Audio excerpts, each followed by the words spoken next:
ICICI Bank will be reporting their numbers over the weekend. Tell us what we are expecting for that as well.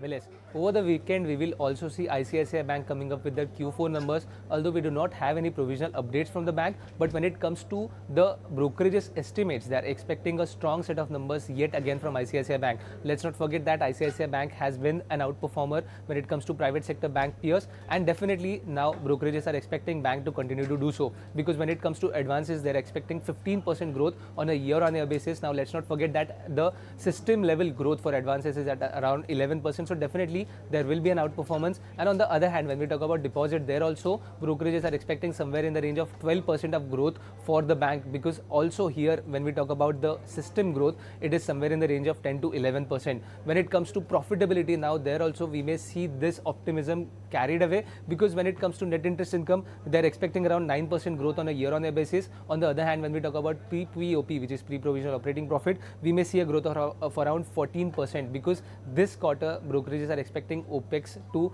get down a little. Other than that, when we talk about profitability, there also we may see a healthy growth of around 11%, and there are no concerns in terms of asset quality. In fact, when it comes to credit costs, they're expecting credit costs to go down a little bit for the bank in somewhere in the range of 5 to 10 basis points. When it comes to net interest margin, now brokerages are expecting net interest margins to remain stable. In fact, some of the brokerages also believe that net interest margins can expand, because in this quarter they're expecting unsecured loan book growth to be higher than the normal loan book growth. Lastly, when we talk about some of the other factors, we have already seen ICICI Bank being an outperformer in terms of ROEs and ROAs, and it is likely to remain the same in Q4 as well. But any kind of commentary on the growth trajectory is going to be a key thing to watch out for. Any commentary on net interest margins, how the recent rate cuts are going to impact, and how bank is going to act on the recent rate cuts is something to be watched out for. But all in all, a very good set of numbers is what we're expecting from ICICI Bank in Q4 of FY25.